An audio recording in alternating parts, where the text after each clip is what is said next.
Boom. Hello everyone. Welcome to my stream. Um, I don't care. I've got Andy Ruddick sort of face covering part of my thing, but I don't care. He's a pretty man. Um, so we're going to do something probably a little bit more constructed here. We've actually got people who work for PD. If you see me looking to my right, it's because I've got my TV there, which I have the stream on so I can answer questions, but I've also got my tablet there, which I brought here for the first time with questions on. So I'm just all over the shop. I'm rubbish at this. So what we'll do is we'll kick off with Emma and Shek if you tell us who you are, what you do, and we can go on from there. And then if people get any questions as and when, considering what you two do for PD, I'm hoping there'll be a lot of questions coming your way. But obviously you can't give any plot away though. So that comes after when I question you. So we'll go for that. But so any questions in chat, then go for it. We'll get to you as and when we can. So yeah. So who are you? What do you do? And just tell us a little bit about yourselves. Do you want to go first? Mine's pretty easy. I'm Shek. I'm married to Emma. I run a few LARPs together as a pair with various other people outside of PD. I was a player up until fairly recently. As some people may remember me breaking a particular rock and then running off chuckling. But when that character ended, Biojumping was horribly murdered by people with axes. I moved over to crew, and so I've been playing NPC for like an event and a half, really. I've been kind of having an awe in already because of being connected to Emma, so I've always had that kind of pseudo crew sleeping in their area, hanging around with them sort of thing going on, but it's only recently I've officially been on the books, you know.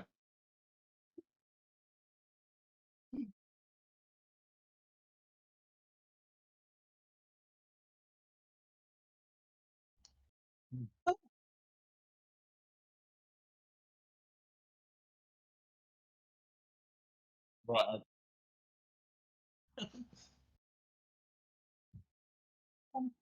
Okay, so I'm Emma, and if you play like PD events and things, you've probably seen me about in my wheelchair. I played for the first 4 years of the game, and then I moved over to crewing in God.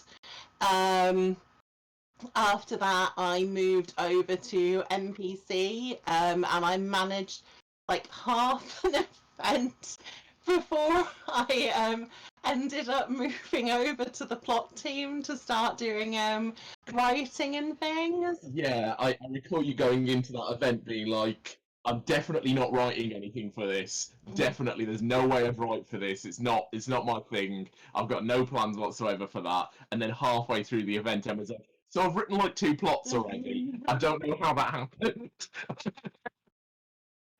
That sounds about right, to be honest. So so Shek, you do NPC team, don't you? Yeah. So you've moved. So you play a NPC team, and then you've gone on from there. When you're out and about, then as random NPC number 3, or some herald, or something big and gooby, or anything like that. Do you have any favourite sort of NPCs that you enjoy to give out or to be, or anything like that? Do you like to be the big powerful ones or the?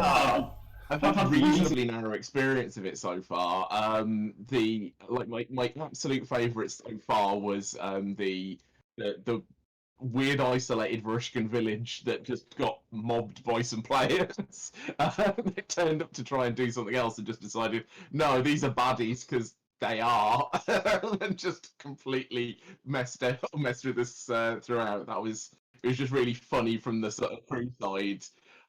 So often having kind of gone on these sort of skirmishes myself, where the plan wasn't really thought out in advance, and people turn up and just make an idea of what they're doing and go with it.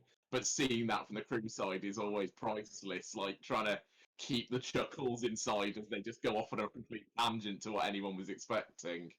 Like the favorite thing I've played, like NPC I've played so far has been the Wendigo Herald I got to do.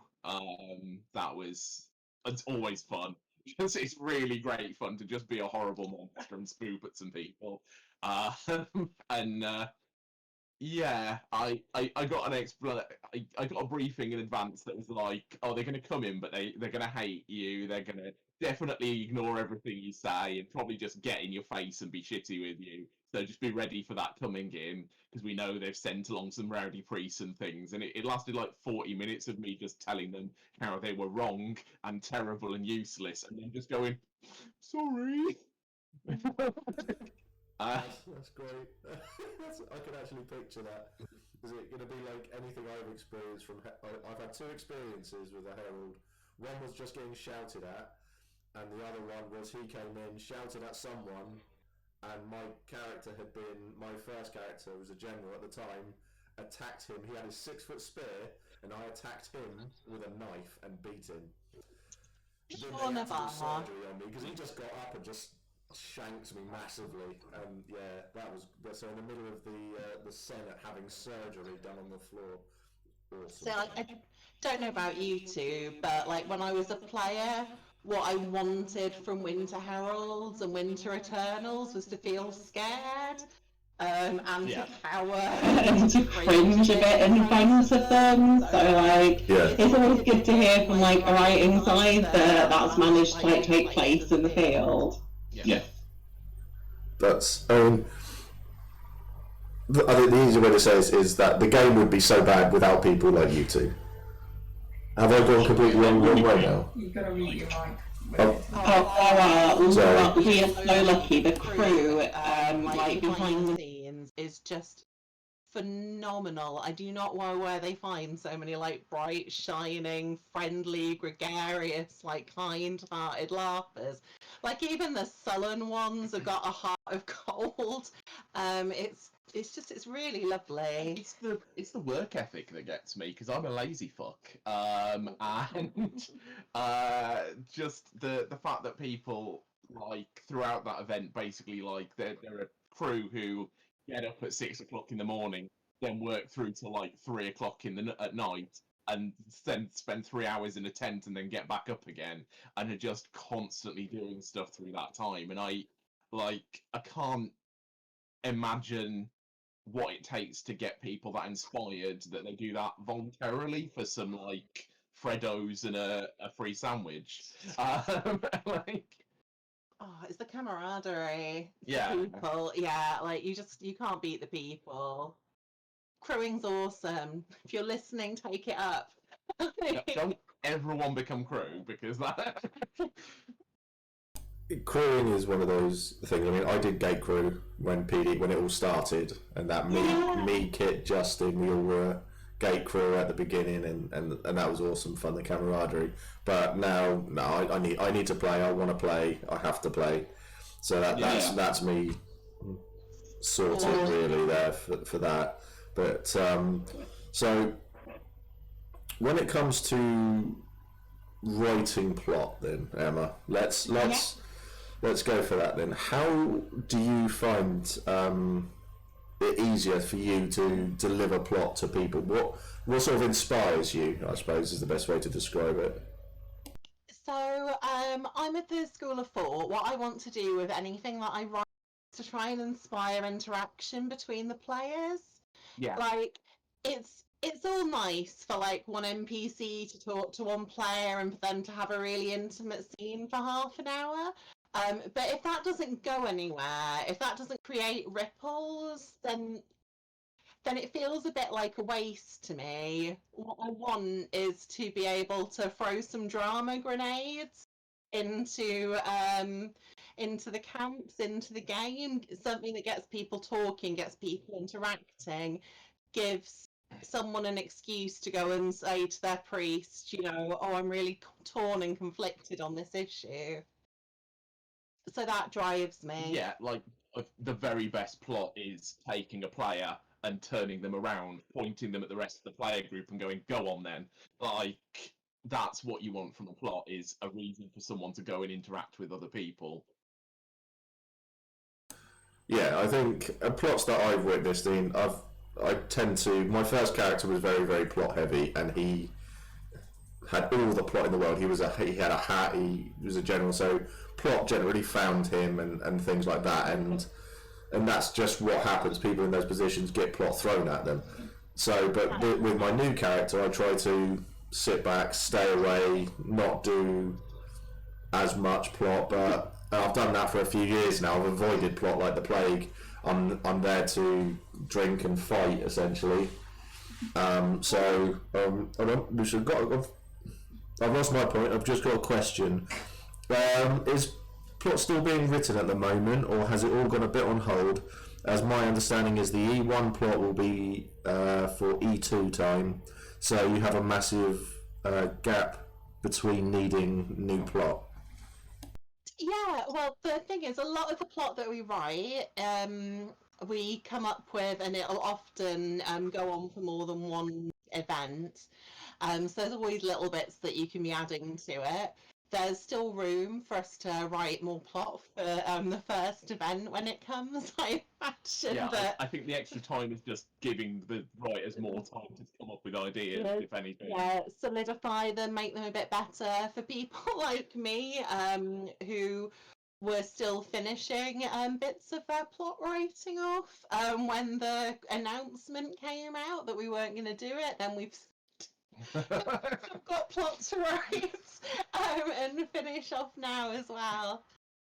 Yeah, I think when some of your like last minute scribble in the bottom of the margins stuff is now better presented and put together. So I know that there's a lot. The team that do the Winds of War writing up, they're being able to spend a bit more time over it at the moment, which is lovely because they do such an amazing job. And I don't think anyone has any idea just how many words they put out in a really short window of time. Like having now kind of watched them coming from the player side to seeing them basically just sat in a cave for like 48 hours going, I've got to type 90 of these.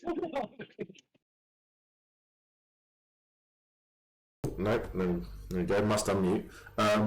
Another question, what's your favourite plot to write, i.e. about the Empire? Foreign powers, military, etc.? Oh, I like a bit of lineage plot because I think lineage plot hits a lot of people in the player base, and you don't have to have a hand to get involved in that, and it's a great thing for the humans to bounce off of. I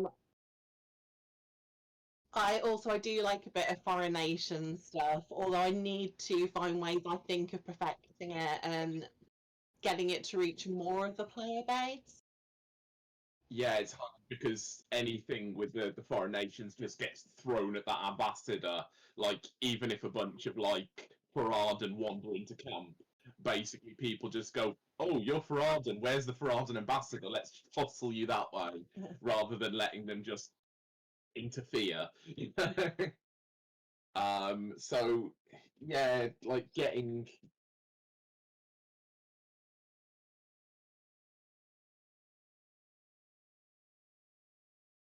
Yeah, it's one of those things that you're continually sort of learning, improving your tactics, as it were, to like get it out there. Okay, I've just changed the audio a bit, as people could probably see. Is the audio any better now? Because I've got everything on, so I've plugged in my headphones, and so I can have everything going, and I don't have to click constantly, so I can actually sit back and have a proper chat. So we've just had Erwin Sakurafu. Hello. Says hi, Shek and Emma. Itlu Oh, Benning. I don't know. It just says it, Lou. No, no, it's not. Hi, Lou. They're trying to figure out who you are. Sutcliffe. Right to know my cousin. Sorry, their surname's just completely and utterly gone. It's Lou Sutcliffe. I don't like all Fantastic. So, is the audio better now? Yes. Turn me down. I'll turn me down. Too loud. Okay, so apologies for the audio being crap to start off with. Hopefully this is all sorted now. So, there is indeed more than one Lou. Apologies, Lou. So, what did he say after? So, plot dissertation. So when it comes, so when you sit down, where do you get your inspiration for any plot that you write? Then do you get it from like books that you've just seen? Do you like a TV series that you've just watched? Gone, oh, that could work quite nicely, or mostly listening to players. Like from what I've seen, a lot of it is when players are frothing about the game, talking about things they saw that were really cool. Like I don't write the stuff, but I've sort of sat and watched it happen now. So and when I'm sat like making little suggestions in Emma's ear, it's like, oh, someone said this thing that they do is really cool, and actually it made me think of something else we could do that's kind of like that. So yeah. ooh, things that were great gets the writers excited for like, oh yeah, well, I've got an idea sort of like that. I could do something with that, you know. Like, I mean, one of the things that I tend to, or I do when I'm trying to think up stuff and I'm, having a bit of a blank spot, is I try and think of areas of the game that I've not heard people talking about very much. So if I'm like, actually, I don't know, like, there's been like nothing for, or nobody's putting stuff up for like non-combatant marchers or like marcher priests and that sort of thing, then I might think, is there anything I can put out that'll get these people engaged in the game? Because we can see the plots that have gone out on the field. yeah, We've got a big list of all of the ones that people have written and are due to go out, and you can kind of, sometimes you can see a bit of a gap in there, like a certain nation perhaps hasn't had as much written for them this time. Or you will, like, as a disabled like person, I know a lot of disabled players at Empire, so I'll hear back from some of them who, when they're feeling a bit dissatisfied about stuff that they're not feeling like they can access in the game, I'll see what I can do to put stuff in there, because yeah, I mean, getting you on board to sort of help with writing some more accessible plot, I think, was a bit of a coup for PD, really.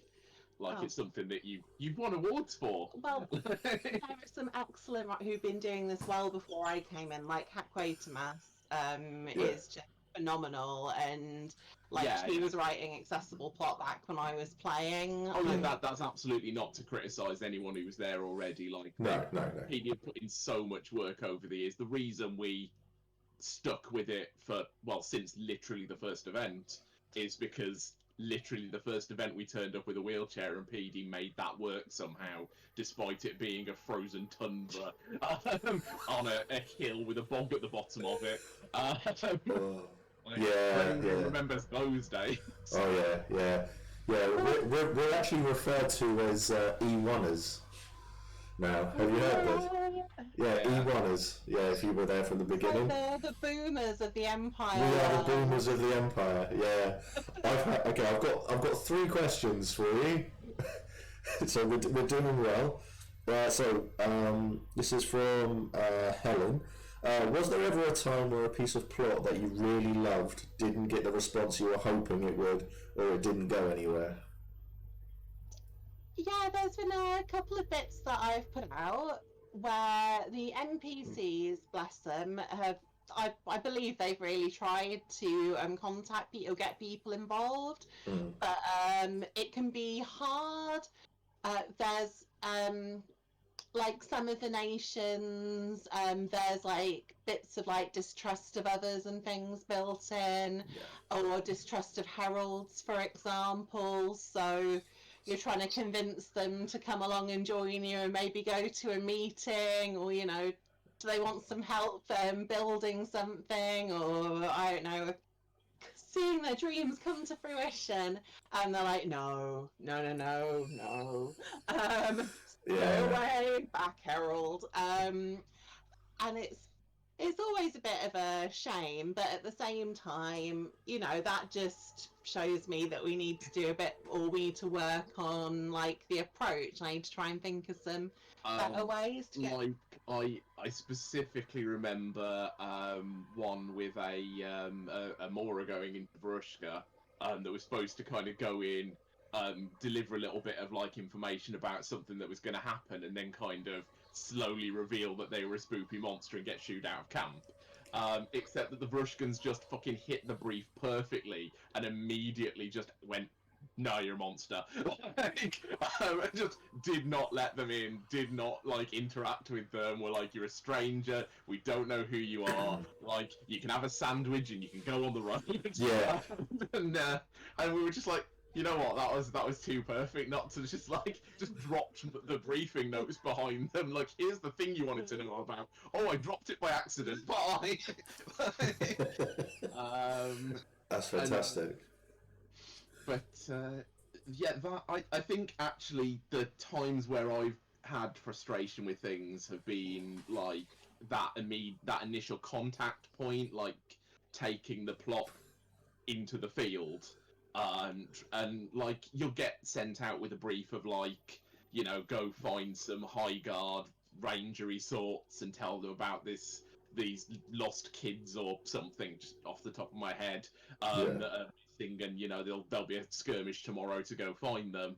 And then you'll go out, and for some reason, High Guard will have decided all en masse to go out into the other camps and talk about the religion for an evening, so no one is around, and you just literally can't find the people you're looking for, and you just get a lot of like, oh, we want to talk to Toby, he'll be back tomorrow, and we're like, well, I can't come back tomorrow, I'm doing 17 other NPCs in that time. Yeah, okay, so I can imagine it is quite hard. I mean, it's like if my only comparison would be running a tabletop game where I drop a plot hook and everyone ignores it, and I'm going, I really like that piece of plot, I'll bring it back later. And then you drop it back in a second time and everyone goes, now they're ignoring it, and they go off in a different direction. Like, the thing is, if they ignore it, what I can then do, or like, because I'm lazy, is I can try and rework it into something else. Like, if the players just haven't picked up on it, then I've still got that story idea. I just know I need a better hook to reel them in with. Yeah. Or consequences is the other thing. Like, if I've seen stuff go out into the field and players have like literally taken the briefing for it, and someone has stuffed it in a bag and gone, oh, I don't want anyone to see that, and run off into the darkness with it. And then like, so nothing has gotten resolved, and that means that those events which are in the field and some players know about then have consequences down the line, and so 2 events later you can write in something that is a consequence of that, and eventually everyone's like, Steve, you knew about it for weeks, why didn't you do anything? My favourite thing to do, to be honest. So we've got Sea Penguin. Is there an area you think needs more plot, or an area you really want to write? Oh gosh, for me, I want to see more things going out that like are accessible to people like myself. Like, I reckon if it's accessible to a wheelchair user, then it's accessible to not all other players by any stretch of the imagination, especially when it comes to like sensory processing and things. But a bit more stuff that means that those of us who can't go out and run and fight get to be a bigger part of the game. Like, I'm very keen to like see those things. Like, I know it's not like stories where the culmination doesn't happen on a skirmish is the thing that I Yeah. enjoyed seeing more in the last year or two. Yeah. Because there used to be, like, at least kind of from my point of view, and I'm sure I'm wrong, but I used to have a perception that you'd have like some people would come into the camp with an idea, something that was going on, and like all the people who were like wise ones and strategic people and like thinkers and puzzle solvers would spend ages sort of putting together the elaborate bits and pieces of it, figuring out that like, oh, the answer is that there's a skirmish on Sunday that you can go on to solve this thing, Yeah. and then they just hand it to some fighters who would just wander off and go do that, and then they'd never hear of it again. No.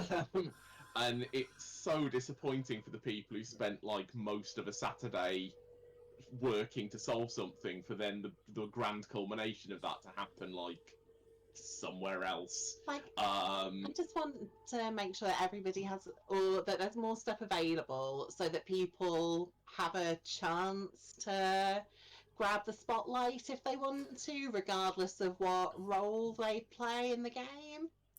Like, Yeah. there is that in the game, I should say, like, if you really want to sort of push for it, but I know not everyone wants to run for, like, a hat, as it were. Yeah.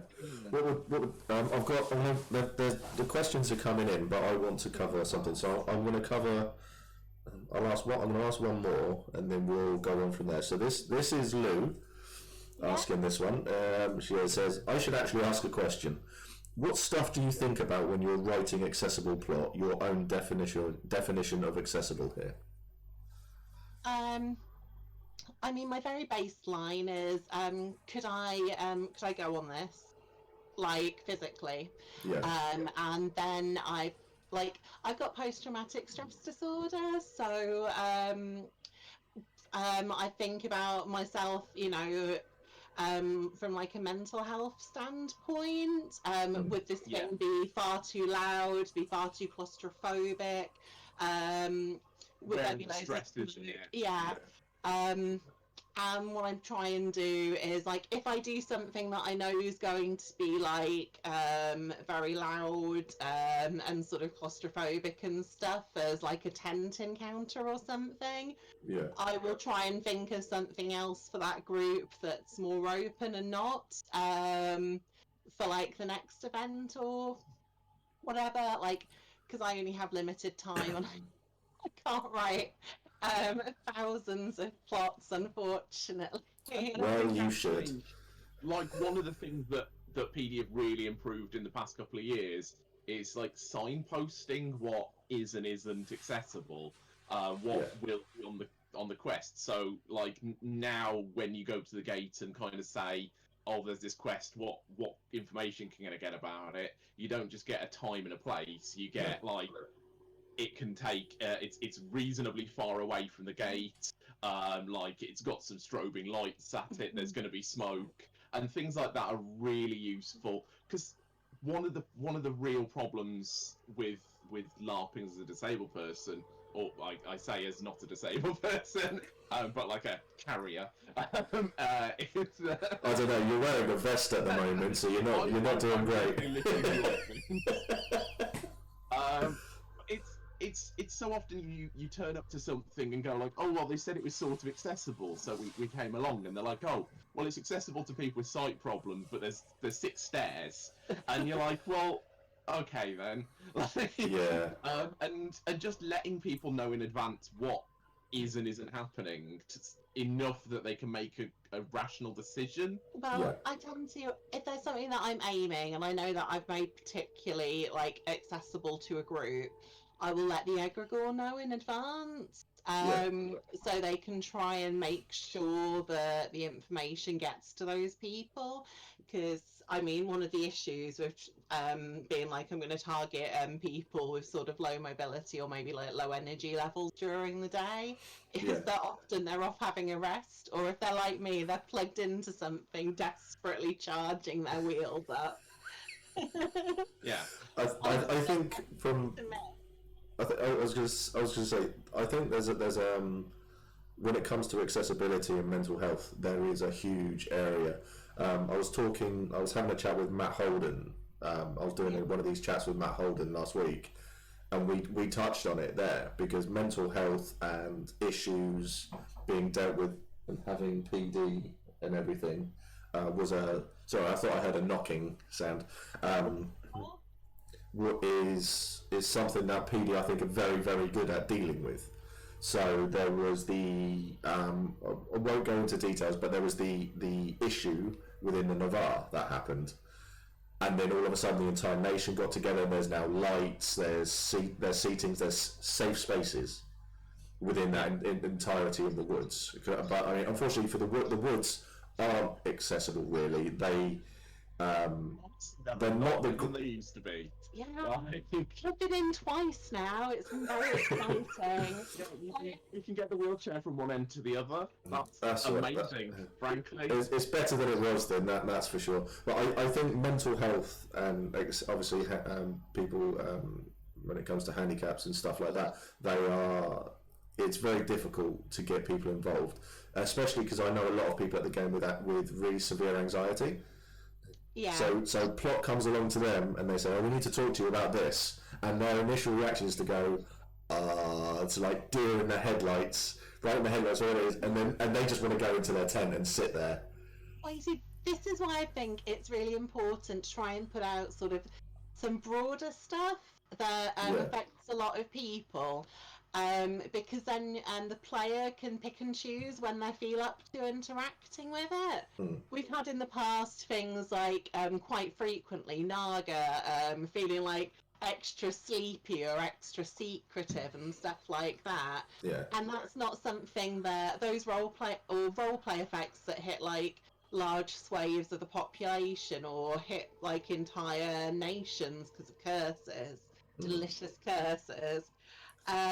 They are like they give people a chance to pick and choose when they want to sort of or when they feel comfortable acting up with them, because like unfortunately for us back in the monster tent we have an extraordinarily tight schedule. We've got like the last event we were so lucky we had more plots to run than we pretty much had crew to cover for. Our crew, our NPC crew worked so hard that event.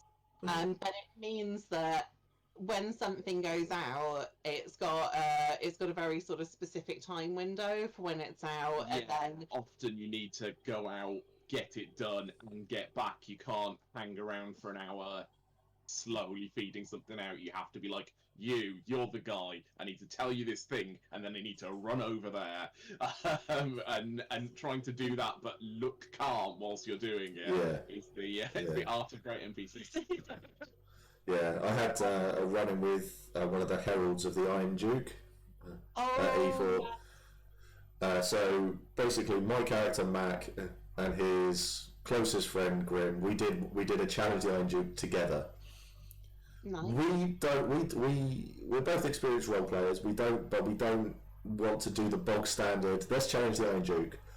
I'm hard. Let's have a fight. That's boring. That's boring. We don't want to do that. So our challenge went along the lines of, we are the greatest lovers in the Empire. And we wanted to see what it came back with. So that's like half the challenge, and the rest of it is all about us like having close familial ties and friends and stuff like that. And we've just gone to, and the herald, while we were sat in the tent, he dropped out of character, and he just said, he goes, "This is going to be an interesting one to see what they come up with, because it's different to everything else that's come before." So I like it because I know that the plot writers are sat there going, "Oh, it's the same thing, let's have a fight, let's have a fight, let's have a fight, let's have a fight. We're in love with what?" So I wish I could have been there when that was handed over to the plot team to see what they could come up with, to be honest. I mean, that's going to be good, but it's nice to get that sort of reaction from NPCs who they come out, and you can see he was busy. He had his list of where he had to do and stuff like that noted down in the back of his book, and he had a lot of stuff on. I mean, going back sort of momentarily to the sort of mental health side of things, like I know as like one of the things I try and do, because I'm a trained mental health first aider, and an ex-nurse, so I've got some experience and education on it. Yeah. So like whenever I'm taking people back from a skirmish, you know, sort of walking them in that awkward bit where you're like, we've gone through the gate, we're not really anywhere. So just taking some time to like check in with the players and go like, is everyone feeling all right after that? Like, does anyone like need a minute to talk or a breather or something, you know, before you time back in? And just little check-ins can be really great when you get those moments of just a second out of character to breathe with somebody and just kind of go, yeah, okay, we're cool, good. Get back into it, take your moment, get your mind straight, and go. And like also when you're feeding something out, like when you get that, like go find Jim and tell them this thing, and that they've got a meeting with the dog. We're on at 3 o'clock or whatever. Um, if you get there and you can see that they're stressed out and harried and struggling, like you can modulate yourself a bit, and instead of like going in with the like, oh, I've got to come and tell you this because we're really angry at you, just being like, mate, like let's have a quiet talk outside, shall we? Instead of getting right in their face, if you can see that they're already having a bad time, you know, and it does take a bit of like empathy and care, to just be careful with people. Yeah. It's like one of the things with LARP in particular is that like you're living that character, and if they are having a terrible day and everyone is being horrible to them, and you know they've messed something up and it's all become a disaster, and everything is dismal, you're living that. Yeah. Uh, you know, and it's I think it gets looked down on, you know, as like, oh, it's a bit soft to experience that bleed, but it's really natural. Like, if your entire day's experience has been people yelling at you, that is what has happened to you, even if it's just make believe, you Yeah. know? Well, your hindbrain doesn't realise that people are shouting at you in character. Not Yeah. that it just registers that you're getting shouted at. I mean, funnily enough, I do Comic Con and I do talks on LARP. I've done the last two Comic Cons talking about LARP and especially Empire and stuff like that. And I did a workshop on character creation and inspiration. And one of the questions that I got asked was about character bleed. And I did say to them, I say, it doesn't matter. It doesn't matter who you are, what you've done, or anything like that. If something happens to your character, that it's not you. It's not your character. It's you. So my character died, and I loved my character, and he got executed. He went out in a really great way, and I will always be grateful to PD for doing it. It was fantastic, and I was in bits afterwards. He died. I went back to my tent. I was just sat there, just crying my eyes out. Absolutely gutted. It's horrible. It's absolutely horrible. But it's not you. It's your character. But you have formed that bond. You have formed that connection there, and you just it's working it out in your own way, and that's all you can do. But it's nice because I've only ever experienced people who will take, you've got something wrong, you're upset about this, it's in character, you're struggling out of character, it'll be, okay, we'll come into the tent then, let's go and have a drink, we'll go over there, let's go for a wander, let's ignore that lot over there, and things like that. So but there are unfortunately people out there who will, even if that is going on and you're saying, I can't handle this, they will keep on going and they'll ignore it and they'll keep on going on and on and on. And that's sometimes that is them just not noticing what's going on with you, and you know, just thinking, oh, they're just role playing. That's just what's happening, you know. And it takes genuine training and like effort to learn how to spot when someone's in genuine distress and like is role playing it, and it's real hard. And I know some people who have at games I've run have been like crying, like proper snot bubbles out their nose, shaking, like, and I'm like, oh god, like, do you need to drop out of character, and like, do we need to go and get you a cup of tea? And they're like, no, this is perfect, this is what I wanted. I'm just like, okay, cool, back in then, right? It's like, it Do you know John Haynes? I'll name drop. He's the Wintermark Egregore now. We had, when my character got told he was being executed, I was back into the Navarre and I was walking along with. Oh, there you are. Yeah, right. I was walking into the woods with Kit Stangroom and a couple of other people, and we were walking along. We were all down. We were there. We had some of us were crying and stuff like that. And he was walking back, and he saw me, and it was essentially part of it was his fault. This is all out of character. Don't use it in character.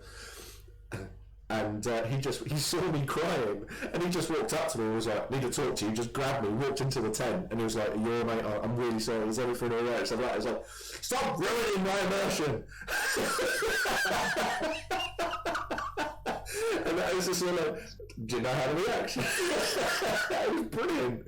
It was brilliant. But it's nice that people like John and that are out there who will see someone like that and go, "Are you all right?"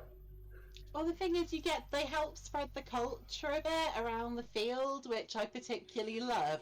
Because you get people who've been at like other smaller LARP events, perhaps, or just generally in life haven't been around that kind of behaviour, and they experience it from some strangers or for some people in like their LARP group, and they think, do you know what? That's a better way of handling this. I'm going to behave like that in the future. Yeah.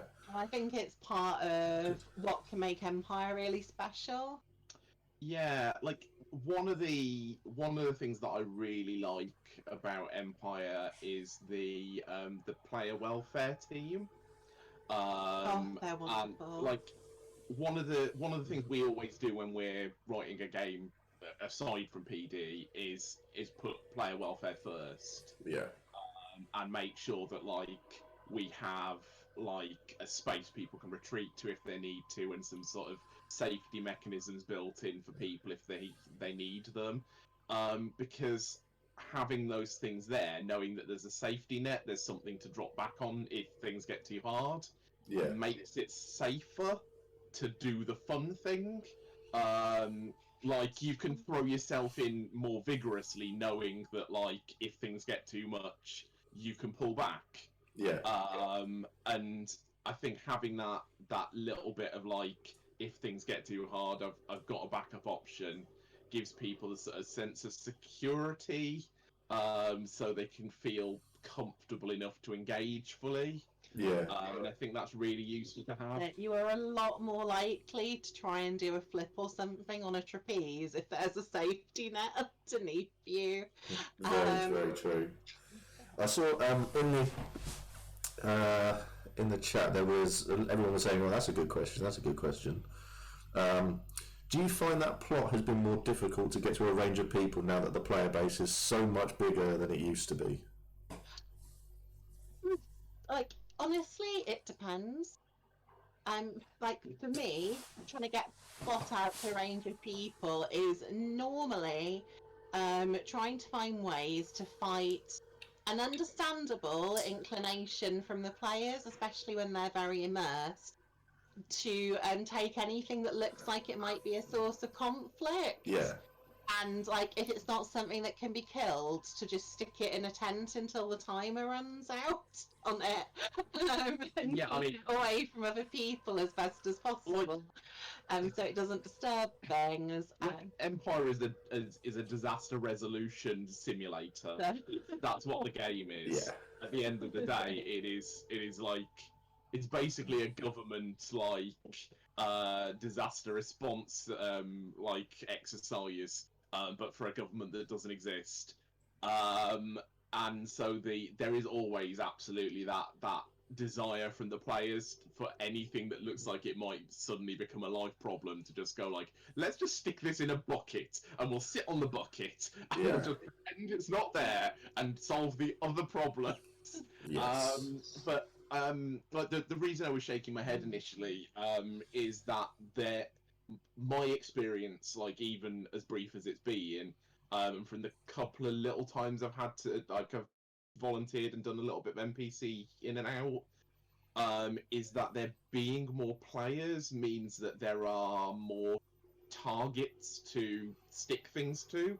Yeah. Like quite often you'll get a briefing as an NPC that is like, go out into Wintermark and find some like ambition priests. And there was a time when that was one person. You know, it was just Steve, and if Steve was in the toilet, that plot wasn't landing. You know, whereas now that like there are so many people there, there's more people to hook those things onto, and so in a way it makes the dartboard bigger for throwing things at. For me, I'm going to diverge a little bit, but bear with me. When I wrote my first sets of plot, after the event, I came back and was like, oh my god, I've written plot, it's gone out into the field, people have interacted with it. And I remember looking through and reading through froth posts from the nations that I had targeted from like individuals and groups that I knew had interacted with it. And do you know, like, the thing that everybody froths about at the end of an event is very, very rarely anything that we've written. It's never it's never really the NPCs.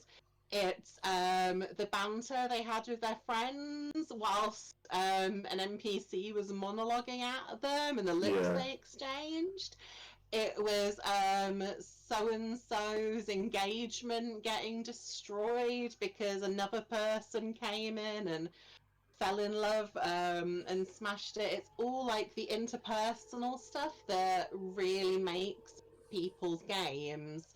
And when we've got lots of players, that is more people to like build those interpersonal stories.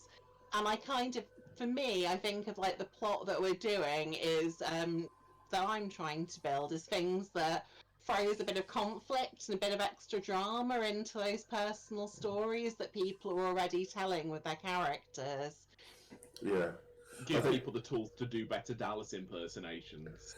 Yeah. Yeah, give people a reason to throw a drink in someone else's face, but like not actually.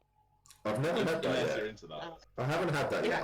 Unless everybody's happy with it, obviously. I've had someone slap me around the face. Oh, Steve, we've lost your audio. Have you? Ooh. Can you hear me? No? Hello? No?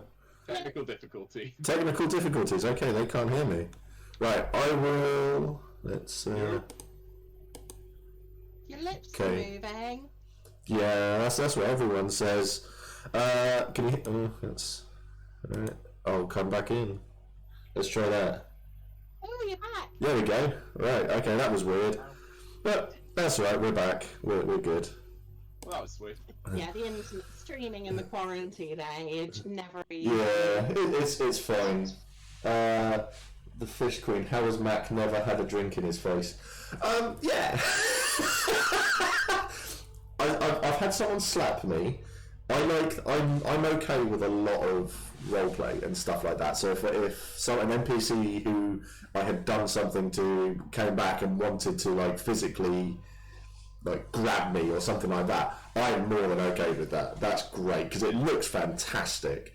When people are monstering against me because I've gone from Navarre to Wintermark, so all of my friends in Navarre, so Kit and people like that, Justin and that, when they see me out in a battle, I've been rugby tackled by them.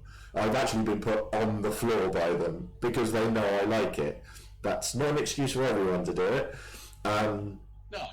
It's like checking in, big and clever, like leaning forward and whispering in an NPC's ear whilst you're having an argument, like, and saying it's all right if you want to grab my coat and like shake me, that would be cool.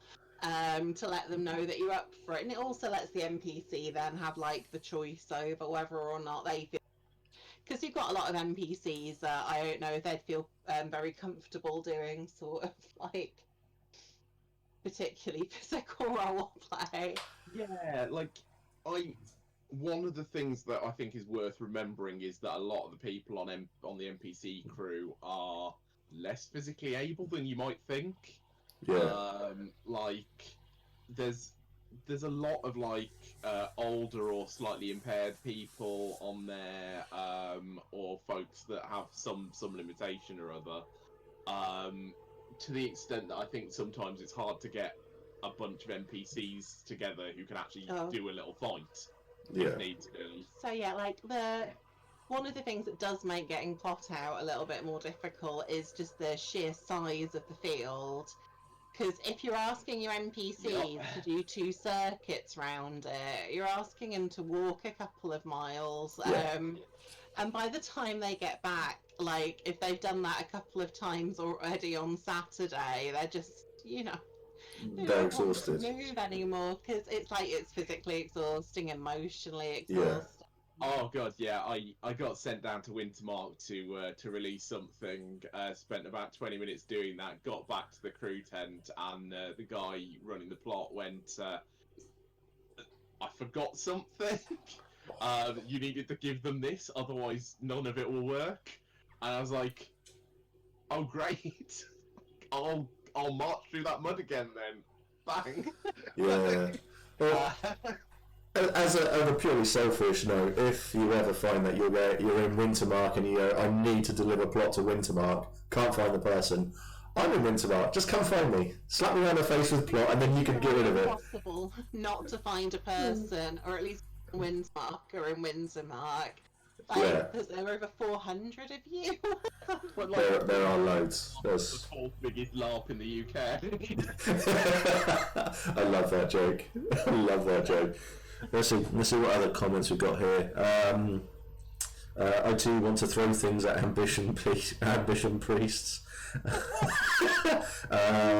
some of the dirtiest harrowings in the game. I love ambition. It's got all the cruelest and nastiest anointings and hallowings in it. Really? He always carried a knife that had the hallowing that was like, you feel compelled to follow through on the thing you just said you do. So anytime someone was like, oh, I could just kill that guy, I'd just hand them that knife and go on then. It's a great way of causing trouble. Lou's put in a comment, and Nick puts my tent as close to the hub as possible to make it easier to priest my disabled ass back and forth. Yeah, it's one of those, as the size gets bigger, trying to, because you've got disabled people in, every single camp now, which is freaking great, because, when I started PD games, I was one of the, few wheelchair users there. Yeah. And now we've got loads, and I love it, and we've got loads more disabled players, but, as the footprint expands, it is getting harder and harder to logistically make the camp manageable. Yeah, it's to get from the accessible camping point, which at the far end of the field, on the God side of things, and right up at the top to the far end of Wintermark is about. It's nearly it's just under a kilometre's walk, I think. Yeah. It's a. That's a hell of a lot of wheelchairs. And it's a hell of a lot of walking for somebody who can do a couple of miles in a day, but no more. Yeah, pretty much every year that comes round, the camp planners and the sort of PD red caps get together and go is there some way we can finagle things to be more centralised where possible? Yeah, there's some comments coming in about it says it's not just the size, but it's the terrain itself that's pretty hardcore in places. Yeah. So the Wintermark Dawn gate, that gate at night, because that can be pretty. I've picked people out of those ditches at night time. I've done that before. Those dips are brutal. So many people. The typhoon or whatever it was, where the tractor got stuck in that rut. Yeah. Which is that's not fit for humans. That's it. And Matt P's been trying to get a permanent site for as long as years. And we're just at the moment we're just it's that awkward balance of not wanting to overinvest in the current site and not being able to overinvest in the current site because it's another person's land. He's limited do with it. Like what Matt wants to do at the end of the day, his dream is to be able to put tarmac down. So you've got and have proper paths that are flat that both vehicles and humans can use to traverse easily. Yeah. You can't do that in another farmer's field who's going to want those. It's one of those, like, in 3-4 years' time, there may be a PD site that's a permanent site that they own that they can put, like, hardcore paths down on, and that dream is the hope of all of the red cap, and like everyone with a wheelchair just like like what I would love, but I am one of the few people that thinks it would be a good idea, is to minimise all unnecessary in-character camping. And when I say unnecessary, people who don't have, like, children and people... Your audio is breaking up a bit at the moment, guys. Oh, sorry. No, it's not your fault. It's going to be a technical thing. It's probably just the internet's not used to so many people being sat at home. You trying to use it. So if you repeat what you were saying about unnecessary IC. Yeah, I would want to try and minimise all, like, unnecessary in character camping. So and when I say unnecessary, allowing people with, like, families and stuff to in character camp, allowing disabled people and, like, the people they need with them, like, to in character camp. Yeah. But those people that can camp in an out of character area, to move them out of the main field so we can bring the nation camps, like, make it a smaller footprint. Yeah, I mean, if you could get, like, all of the hearts of all the nation camps in the main field, and then, like, use that like, the other field as, like, an out-of-character or even IC, but further away. Yeah. Camping. You know, a soft-moving camp area, as opposed to the Anvil that are the really essential things for the game. Yeah, like, I don't think it's going to happen. Powers that be do not think it would be very popular, and I don't think it would be very popular with them either. But I do think it would make it easier for people with mobility issues to access the game. And I think it's a future-proofing method. I think if they go to a new site, it may be that they could start out that way instead, and have that be the new default, you know? Yeah. I think when it comes to that side of it, it's a lot of it would be down to if people thought a bit more about what they were doing, how they were camping, how they were setting up, to make it more accessible as well. Because it's like Wintermark at night, well, to be honest, anywhere at night, it's a mess of guy ropes. And so you're walking through what you think is the normal path, and then all of a sudden you're on your face. And you look back and it's that one person has put their tent 2 meters over, and you've got that one guy rope sticking out that you're never going to see. Babe, I feel the pain. Like, the amount of... We would be there on a Thursday night, and there'd be a nice path that I'd get my wheelchair through. And then at some point on Friday, just 2 big guy ropes be stuck into it. Like, someone will turn up like late on the Friday and just shove their tent any old place it would fit, because that was all that was left. And that was in the middle of the ambulance path that was left clear or something. It'd be like, oh no.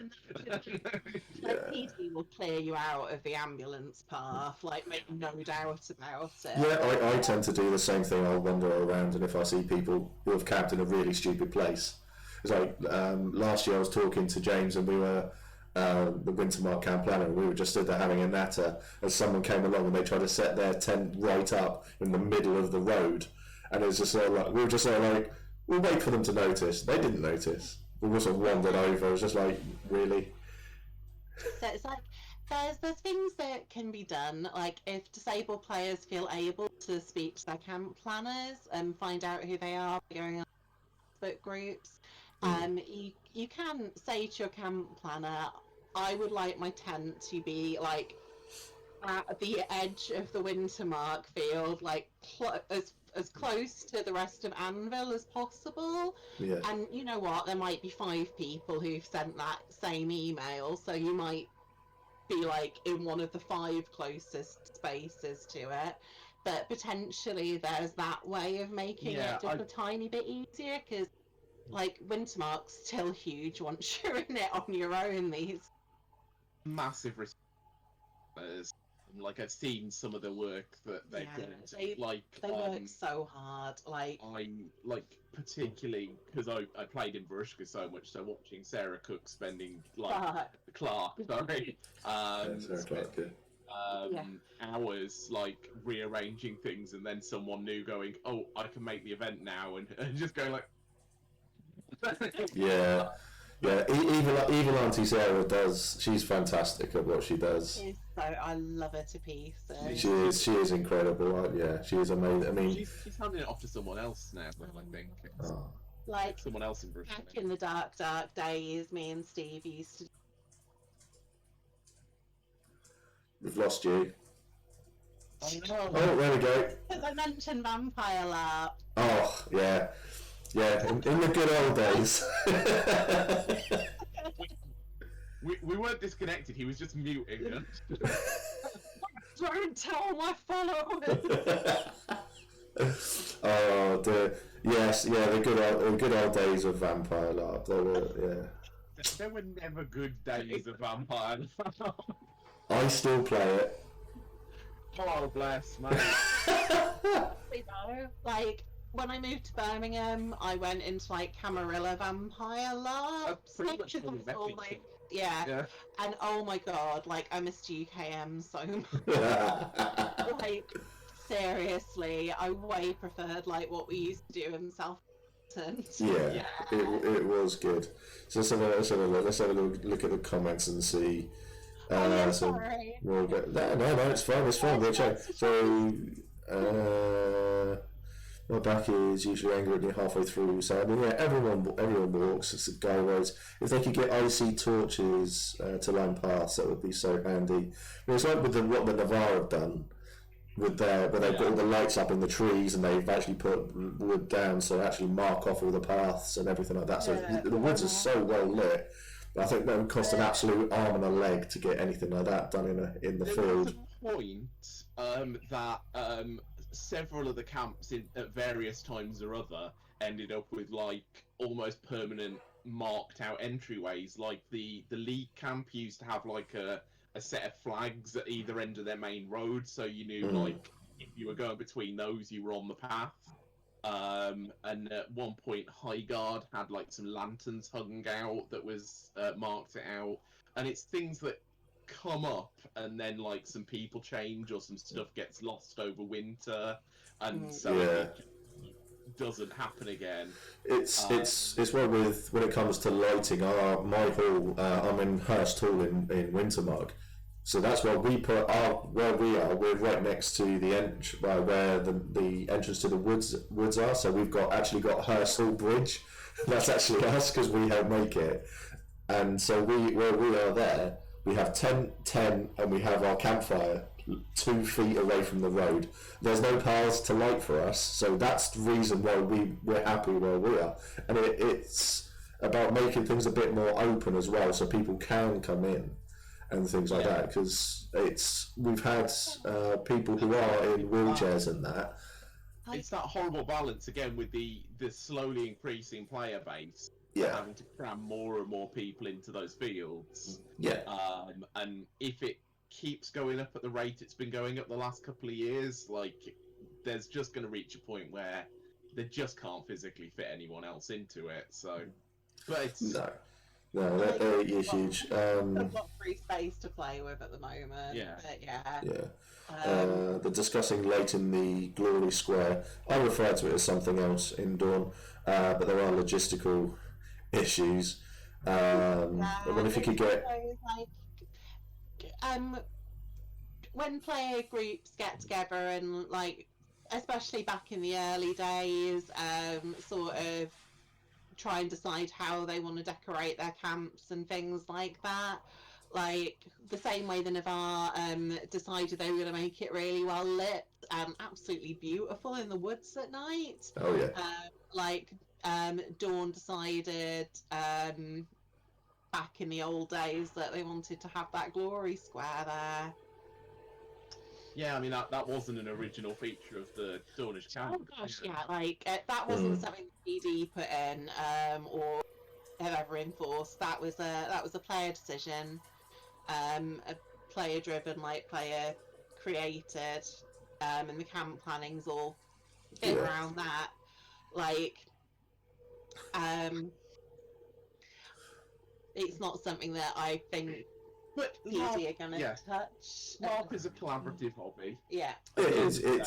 We work together to write these stories, and I think it's worth remembering that actually sometimes that it's not all PD doing this stuff. It's people like the camp planners who don't work for PD at all. No. They're just players who volunteer their time to deal with this shit.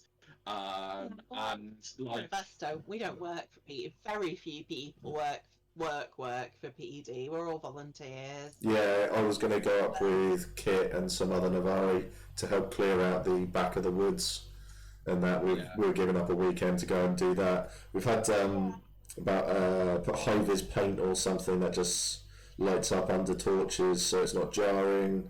You have to watch out for people who has river. Or Grim setting himself on fire. Yeah, there was an incident in Ashen Hall where Grim backed up with his cloak into a tiki torch, and the back of his cloak went up. Oh no! Oh no, it was funny. He had a nice hole in the back of it. He was fine. Everything was fine, but it was just it made sense. It was so funny though. So some of us were. I remember it. We were just sat back and we were watching him walk backwards, and we were like, "He should really stop." He didn't. And then you see the fire go up, but someone was near him, just sort of patting him out. It was good. It was so funny. But there's only funny because no one died. Yeah, pretty much. So I started putting fairy lights around my guy ropes just to highlight them. There was I saw something in one of the chat groups of people saying that you can get guy ropes that actually glow in the dark. Yeah, They're actually more visible. Peg toppers as well. Where once you've got your peg in, you can like stick a little thing on top of it that's just got like a little reflector in it or something. So if there's any light. But some people were saying no, they shouldn't have them because it ruins the aesthetic. I personally would rather not fall over a guy rope. I mean, again, this is Emma speaking, not the voice PD. No. I'm always of the opinion that we're not at a event. We're playing a fantasy LARP. And the Empire has the technology to make glowy tent cables. and Marison did it. If in doubt, a wizard did it. It was my alternate evidence. I mean, you in particular, whenever anyone's like, "Oh, fucking, it's gonna break my immersion," I'm like, "Emma's in a wheelchair. It's got motors on it. There's nothing we can do about it." You call it the immersion breaker, and I drive it through the field. Right.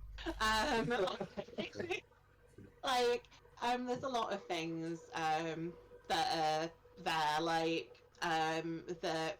We're all perfectly incapable of ignoring the cars going by on race days. Yeah. As I say, all the planes and helicopters going overhead. Ambulance stopping in the middle of the field because someone's hurt their leg. We can shrug that shit off. So why can't we just ignore some slightly glowy tent ropes? Yes. Or as they said, the solar powered light stakes. Sorry, I mean Urzeni light stakes. I mean they're great because they just chuck them in around and stuff like that, and they light up. They stay lit for the night, and it's especially at the summer events. Yeah, I mean it all works. A bit harder at E1.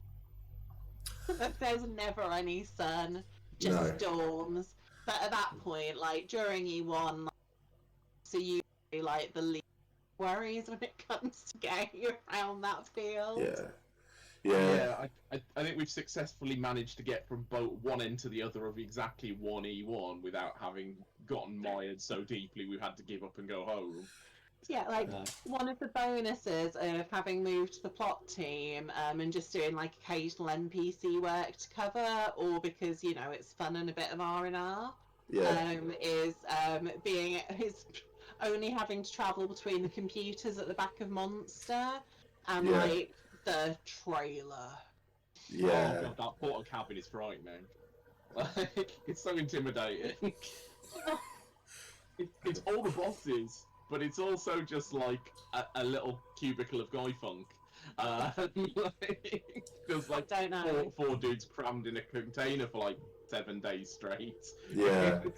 Like, it's got steps into it, so I'm quite safe. I just shout into it from the doorway. Like, I've never had the experience of being inside. No. I think we've been going for an hour and a quarter.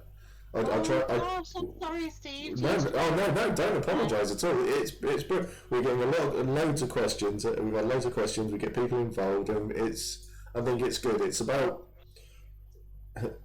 trying to draw attention to things that people could do. So I mean, obviously, the one thing that I want to try to get people to pay attention to from this is need like yourself in a wheelchair who can't get through everything. The worst thing, I suppose, for you would be you need to go to this place here, but someone's been a prat and they put ropes across, and then so instead of just going there, you've got to go all the way around just to get there. I think the worst, it sounds really silly, but I think actually the worst experience I had as a player was I was trying to put a curse on something. You got the pronouncement of doom and you have to do it in 15 minutes. Yeah. And I was just like starting, and the guy jumped over some guy rope and ran off around the back of some tents. And like, I was all, I'm going to have to go... Can't physically get there. Go all up here around the entirety of the league, and dawn it was at that point to try and find you, and you were going to be miles. And sat there being like, oh, I'm going to have to put this curse on myself just because I can't jump over guy ropes. So you tried to put this curse on him, he saw you, and he jumped over some ropes to get away from you? Yeah. Like, I think that's what a lot of people would refer to as a dick move. Yeah, like... I think sometimes when people are in character, and they see, like, you know, something potentially bad for their character, I'm of the opinion that curse is really pretty good for the player, because role player is the boss. But, like, sometimes I think the character brain takes over, and it's like, I'm gonna run away, and they go the quickest way possible. I'm not sure, like, I hope they don't think, she's in a wheelchair, she can't follow me. I hope that they're, like, really immersed. They just ran in what seemed like a natural way for them to do. Yeah, I'd hope so. Follow them. They just get that sinking feeling, and you're like, oh. Generous in what you assume about people. So, I'm just like, nah, that guy's a dick. Yeah, so I'm thinking, you're too nice, Emma. That's the thing. You're too nice. Me and Shek, we're going, no, he's a prick. Really miserable really quickly if you assume the worst of them all. Yeah. Yeah. So would a good thing then for when people set up and that, if they can, just to make sure, unless they're obviously in a little community, little circle thing that they've made, so they just have their own little bit there, but make sure there's a gap. So if there's something going on behind them, just think about people.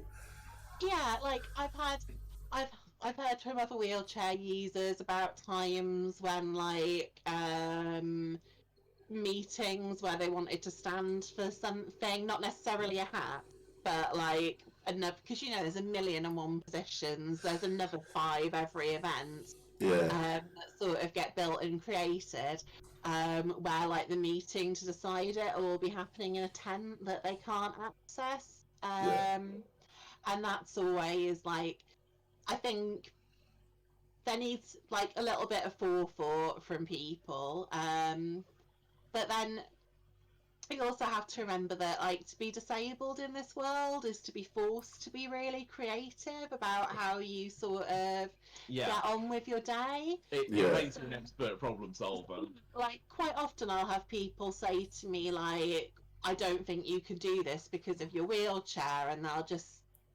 then go on with it and not include me. Where I'd much rather they said, like, there's going to be these obstacles, like, is there a way you'd normally deal with them? You know, is there a way you can get around them, and then let me choose whether or not I can? Yeah, exactly. Yeah. It's like, if it comes down to it, like, I can get you up 2 steps, like, or down 2, like, and people assume that's just not physically possible, but, like, it perfectly is if there's just a person there to give a hand. Yeah. And it's the same with, like sight and hearing impaired people. Like, if you say, you know, oh, I've got a sight impairment, it's like, oh, you need large text then. It's like, no, actually, I don't. I can just hold it close to my face. It's ask people what they need. Yeah. Like, and just let them tell you what adaptations work for them. Like, let them, like, educate you on, because they know their condition better than you do. Yeah, like, that, and one of the things that I'm really big on at the moment, especially because of the field side that was brought up, is I think people, especially when we're bringing more and more disabled players into their game, which is freaking awesome, but is to be really straight up with them about how big the field is. Like, if you're inviting your friend, if you're inviting your friend to come and play Empire, and they can only manage 50 meters worth of walking, and then they need a 2-hour rest, then they need to know that that character's probably, like, if they're playing Wintermark, they're probably not leaving the camp. No. And actually, maybe they need to not play Wintermark. They might need to look at one of the nations that's generally a little bit close, or is often camped a bit closer to some toilets they can access, which isn't, like, it's not ideal, but at the same time, we can try and help people when we're inviting them to the game by making sure that they know what they're in for in advance. Yeah. Do you know Mother Thane in Wintermark? I'm not sure. Older lady. She I'm afraid. what's the name of the pub? Artisans Arms, is it, in Wintermark? Yeah. Oh, the Artisans Arms, yeah. She runs that. She's an older lady. No, she's lovely. She is incredible, and she is another beloved Wintermark character, 100%. She's got a few physical issues, and so she struggles a lot of the time. And the way she deals with it, I can't stop laughing. I'm literally sort of stood up to the side of the way that she copes with it. I'm not laughing at her, I'm laughing at what she does to get through it. Because she'll sit there and she'll go, I need to go over there, and she'll go, I need to go and bollock that person over there. And whoever is near her, she'll just go, you, come here. She'll grab him, hold on to him, stand up, make him walk her over there, bollock the guy, make him walk her back. And that's it. And I'm just like, I'm just there with the drinks and just watching this going on, and it's like, yeah, this is too good for me. Oh, that's great. It's amazing, but she has a reputation of being an absolute hard ass. She really does. It's great. I wouldn't fuck with her. It's collaborative. It's people being willing to participate in that and buying into it. Yeah. And that is the thing I love most about this hobby, is people collaborating to make things that are just silly and just clearly wouldn't work. Exactly. And people buy into me being scary and intimidating, even though I'm sat, like, at belly height, like, staring up at them from, like, a wheelchair. They, like, when the players still act, like, step back, as though I could hurt them or something, like, as though, like, their characters risk me. It's really nice. it's so sorry. Because I obviously I remember, like, Azia, your character from back when you were a player. And the sheer terror everyone had of that character, to the extent that like Navari assassins refused contracts on her, and like they were just like, no one fucks with grandma. And like that was really great, and just people just bought into it. They were like, no, she will mess you up. Like she may not touch you, but she will make something terrible happen. And it's super weird now. Like in Varushka, people have come into the game who've never met that character. Like she's like the weird legend to them. Yeah, 100. I think it's really good that people still. I mean, I hate it when people look at someone and that's the initial judgment there. I hate that. I will always treat people how they are. You speak to that person and that's how they are for me. Yeah. And I mean. I'm the first person who, if I say something wrong or I do something wrong, I am the first person who will go, I fucked it, sorry. And I didn't mean to say it, I didn't mean to do it, I will do better. I'm the first person to put my hands up and do that. And I think... You know what, that is the best thing in the world a person can do, admit when they've mucked up. Like, if you can do that, you can solve anything. Yeah, I mean, I think a sincere apology goes a long way in this world. And if you can just say that, I'm really sorry I said that or done that. I've shouted at someone in character before, and they've walked off crying. And then because the role play at that moment is, I need to go this way now, and they're going that way, I'll find them an hour later and just say, like, are you alright? That's a huge thing. It's a massive thing. And it's great. But some people can't take it still. Unfortunately, so like checking in is really big and clever. Like in an ideal world, being able to like check in beforehand is always great. But sometimes, like, you don't know that a massively emotional scene's about to fall on you. No. Sometimes you've just got your own stuff going on, and you are massively absorbed in it, and like.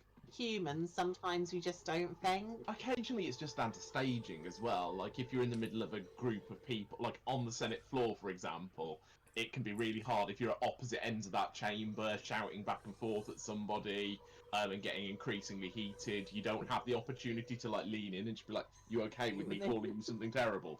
But like, you know, you're physically too far away to do that. It's why it pays to know every LARPer. On the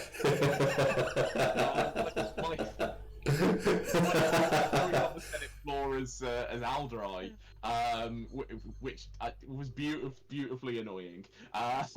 Like because earlier that day I'd been in a military council meeting and then turned up at the as a senator just to annoy Lisbetta. And she was getting increasingly frustrated at me turning up at all of her meetings. But I ended up yelling across the Senate floor at like the other three Varushkan senators, going, "No, you're wrong about what Varushka's about, what my nation represents, what everything means." But like I knew those three people out of character. Like I knew that they were up for that sort of stuff, so like it was just at the end of it I came over and sort of went like, we're all cool with that. Yeah, that was okay for you guys. I assumed it would be, but I want to check in. And like once we were away and out of that scene and kind of had the time to sort of just check and make sure that was cool. Especially because like as a like male presenting person playing like a really masculine character, shouting at three women was a little bit off for me. Like I didn't enjoy it. And so like it was really nice to check in and get that like, no, we're okay and glad you did that. Like it was really good role play. It kind of reassured me as well. You know. I completely agree. But I think the women at Empire are terrifying. I really do. I had a run-in with the old Urizen general, the tiny one. Oh, Izzy. Izzy. Back in the day. Yeah, we had as my general. We were having a thing, and we were on the Black Plateau, and she was affected, and she was literally. She's quite small. She's quite small. She was literally screaming at me, and it was just like she was like bloodshot eyes, blood red in the face, and I was just like, I don't know how to respond to this. I was just like, I don't want to shout back. I was like, okay, yeah, okay. I'm gonna go over there now. Try and get Izzy to crew games that I run. She's incredible. Got good energy. Oh. Yeah, Izzy. Yeah, Tamlin. She was so she was so good. I mean, unfortunately, my character had died when Tamlin had gone, so it was like Steve was upset when her character died. It was a good one. So. Right, I think we've been going for an hour and a half now, so I think I'm going to call it. What we'll do is, because I've got loads of photos that you sent as well. Yeah. So what... For LARPing, and then some of them from one of the games. Yeah, it's fantastic. And I think it shows your versatility as a player and also as someone who writes these things as well, because you've won two awards, was it? Yeah. We've run 2 games on both of them, so I guess we run accessible LARP's good. Yes. Yeah, that's good, because I think you sent a couple of pictures, because I think there's a one photo that you sent. It's got 2 wheelchair users in it. Is that the? Yeah,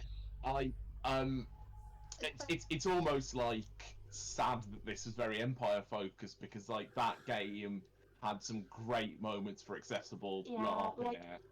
The first game we had one wheelchair user, a couple of part-time wheelchair users who chose to use crutches that weekend because we kept the venue space small, so they knew they could do it that as necessary. Yeah, and there were lots of chairs and things to sit on. And then the second game we had 3 wheelchair users like 4 including myself. Well, what we can do is, have you got the stream on at the moment at all? I was worried that it might. If you just mute it, you'll be fine. If you put it on, because what I can do is I'll put the photos on, and then we can go through. I think it will take about. Well, I'm not too sure how long it will take, to be honest. But I'll put it on. Have you got it on? I'm just getting it to load, because even though I have attached this computer to I've wired my laptop in, everything is taking. The laptop is slow. That's the problem. Yeah, no, it's fine. It's fine. Don't worry. So let's have a look through circus ref. So what we got here then? For all LARPers know each other, the LARPer hive mind. There's usually a minimum degree of separation. The Black Plateau curse, that was rough. Tamlin got plateaued badly. Yeah, she did. See on the left hand. I loved the Black Plateau curse. It was there was a point at which Aldrai was under 5 different curses, but 3 of them were just role play as you normally would. Okay, so I'm going to turn this stream on, but it's going to take me a second, I imagine, for it to load up. For me to when you turn it on, if you just mute Twitch, then you'll be fine. Yeah, I love the Black Plateau. I absolutely adored it there. It was so good. The refs were definitely the one. We walked into one of those skirmishes, and there was 10 refs in that one, which is a lot of refs for a little skirmish. And the refs were walking around up behind people and whispering in their ears.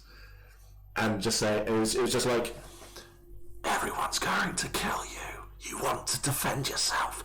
Kill them first. And it was just like, oh, okay.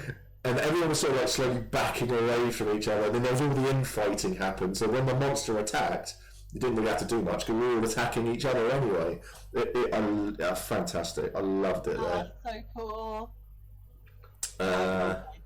Yeah, not great when you're a physic. Right, okay, so what I'll do then is I'll put the photos on so we can see them all. And then put it up. Let's have a look. Oh, has it gone straight to the end, is it?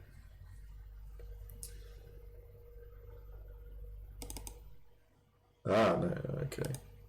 Boom.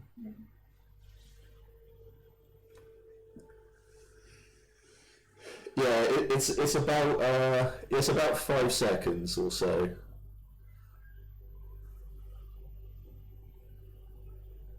Yeah, because that was the high school one, wasn't it? Like the retro.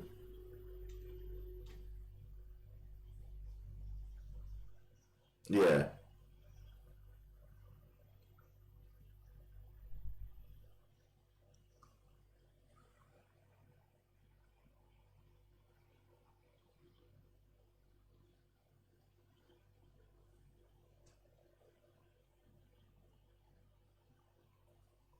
yeah,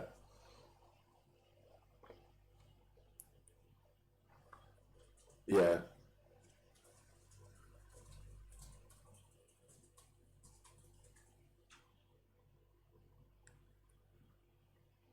Oh right, bear with me 1 second.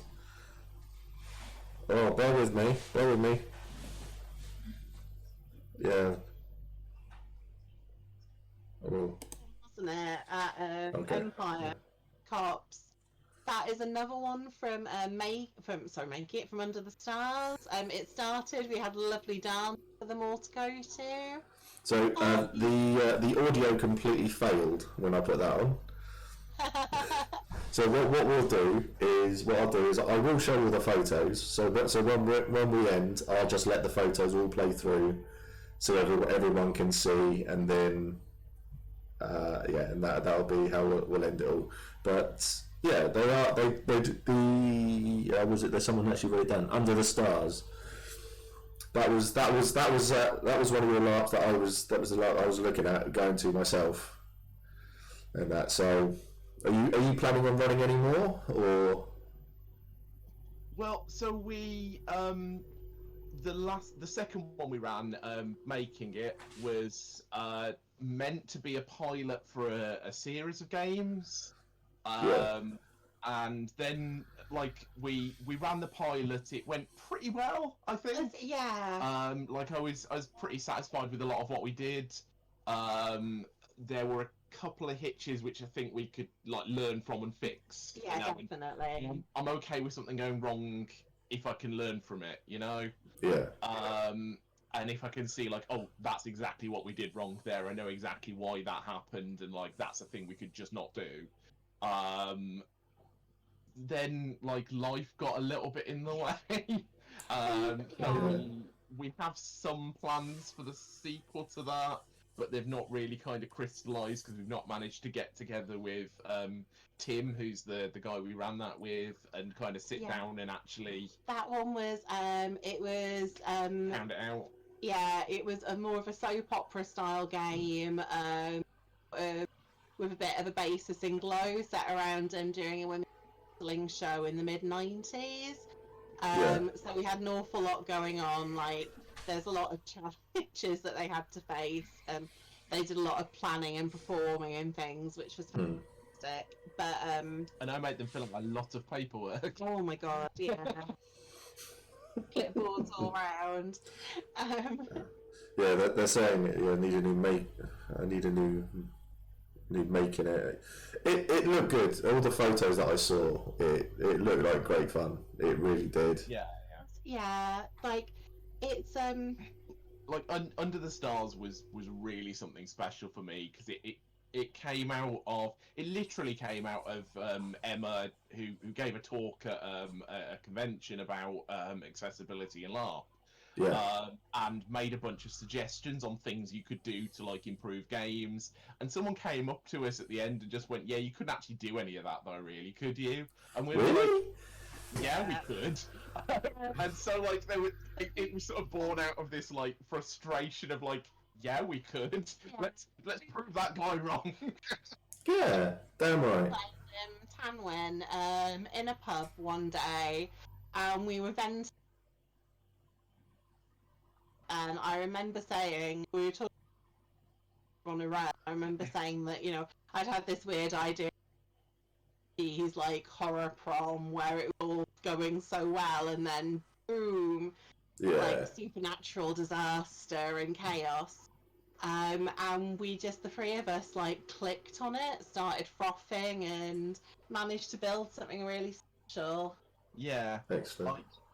Like, I think for me, like I wrote the system for that and the sort of mechanical side of things, which was pretty minimalistic, but like focused a lot around access and making sure that people could participate in fighting and conflict without having to be physically able to do that. Yeah. So like a lot of sort of stage combat, mimed blows instead of like full LARP combat. But like there were a few really beautiful moments for me that like really brought home like what you can do if you've got the freedom to. Yeah. Like we had a player who was like a part-time wheelchair user, was like on 2 crutches. She took some alien drugs that made her like full of rage, and so she pulled a knife off of somebody and started just going around trying to knife people, and like other people were reacting to her like she was a full proper threat, and then running slower away from her because they wanted to give her the opportunity to catch up. Yeah. And like she was genuinely threatening to people, like, and also there was a fight sequence where 2 people, not really a fight, 2 people in wheelchairs like picking on someone as bullies, who then like grabbed them and just beat on them, because they just got either side of them and just went like, "We got you, go on," and like beat down a jock-looking dude. Yeah. And the system just worked for that really smoothly. Yeah. And so I was just really pleased that we enabled that, took that and let people do something that they normally wouldn't be able to. For me, mostly, I just. Oh my god, sorry. A cat has just decided to try and be on the table with everything. Excellent. For me. Sounds like a normal event for Mac. Yeah, pretty much. Get away, babe. Oh, dear. No, it's. I think, to be honest, when the whole and making the whole accessibility things, we could keep on going for another hour quite easily. Oh gosh, yeah, I could talk about it for days. Like, there's so much to be said. Yeah.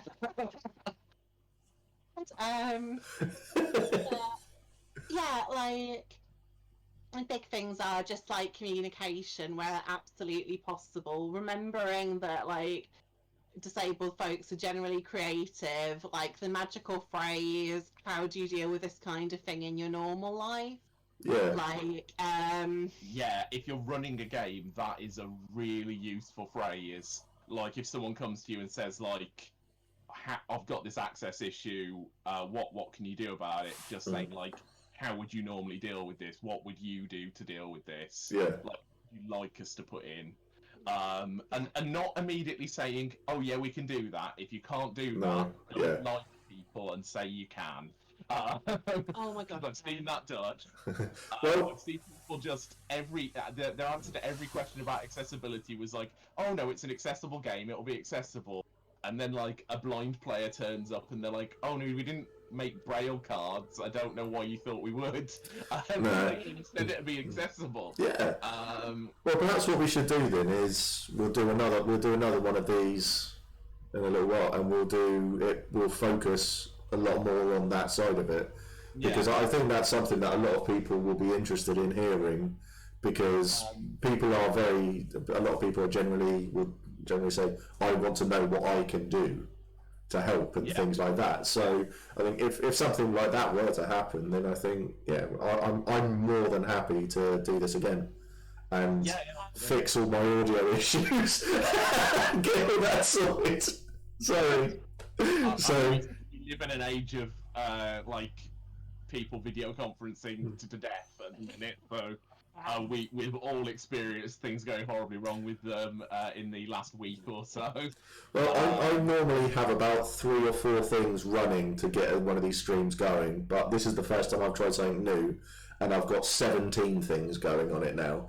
And it's like, it's obviously just taken one thing to stop, and everything's stopped. So I will get that all sorted. But yeah, we'll definitely do this again, and we'll make it we'll focus, because I think it'd be great for everyone to hear. So, because I want to do, I'm doing one of these chats with someone else, and we're focusing on, mental health and that in LARP. So, because I want to do things that draw attention to all of these things, because a lot of these things are people generally go, oh, it's there, but we don't want to talk about it. No, we need to talk about it. Let's talk about it. Get it out there and deal with it. Yeah. Finding ways to both look after yourself and also develop coping strategies things is really big and clever and really empowering at the end of the day when you find ways that you can help yourself, even though I know that can be the hardest thing in the world. Yeah, definitely. And even for people who don't have like diagnosed mental health conditions, some understanding of like the basics of mental health care are really beneficial just to everybody. Just knowing how to recognize and understand your emotions and process them well at the end of the day is useful information. 100%. I think it'll be a really good thing to do. I mean, people are saying this has been really interesting, and there should be a conference and that. So yeah, very, very positive. A lot of positive stuff here. So I think there's one tip I would give for Empire players, since I think they're most of your audience. Before we go, write in the box on your character background, and write in some hooks.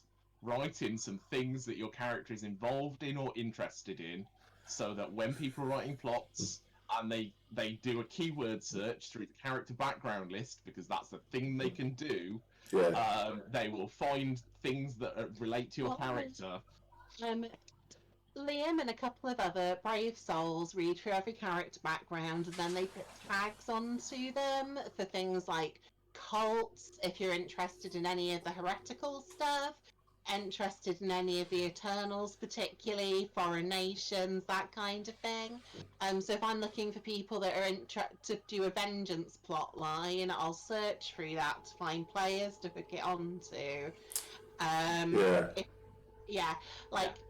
It's not a guaranteed thing. There are still thousands of players and thousands of backgrounds, but it's the number one way I would suggest to increase your chances of getting involved in a certain thing if you're interested in it. If you write a character and go like, this character's really interested in researching and learning about Eleonora, for example, and just make sure that's in there, then when they're putting those tags on, that will be on your character. So when plot writers are writing something about Eleonoris, they will search and see that and go, oh, that's a character I could send this out to.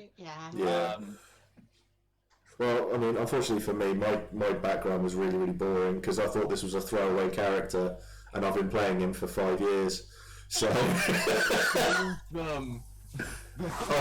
think I'll have to do that, but I put in my background things like, oh, his parents are healthy, they're fine, he's had a good childhood, because everyone else went the other way.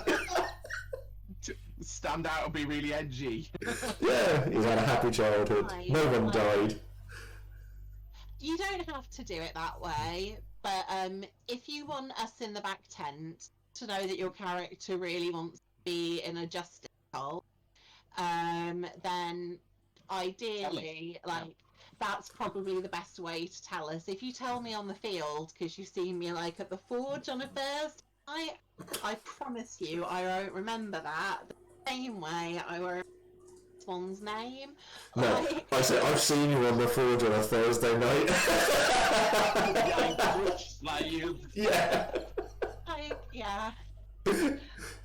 One drink and I am trolleyed these days. All I will say is, if you get anything for Catherine Kane, Mac wants to marry her.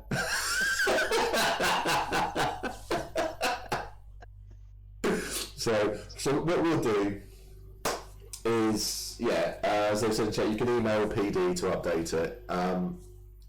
So if anyone you want to do anything with your background, email PD. They can update it for you. And they got a lot of time spare at the minute, so they'll kill me. They will kill me. So I encourage everyone to email PD at the moment. Just put in the subject title. Shek said. This is Shek's resignation. So what we'll do then is if we'll end it, but then I'll let all the photos flow so everyone can see everything that you've done, all the wonderful work you've done, because you two have done a lot, and this isn't enough. I've normally ended these sorts of things 50 minutes ago, so we could keep on going. So we'll do a part 2, and we'll open this up again. It's fun. Because I think it'll be great. Speaking to you again. Oh, I think my camera's sort of stopped for me. Yeah, my camera's having a moment, but who cares? So, so thank you so much for agreeing to do this. Thank you everyone for watching, and we'll do a. Who doesn't want to marry the Queen of Ice and Darkness? No, actually, no, I don't. That's scary. Nah, gets me going. So what we'll do is, thank you everyone for watching. Thank you Emma, thank you Shek for doing this. It's been fantastic. We will do a part 2. We will do a part 2 on this. So you do you. Cheers. So thank you so much, and we will do a part 2. Don't hang up on your Discord yet. I'll deal with this. We'll chat in a second, and I'll get all this sorted out. So thanks everyone. Bye bye.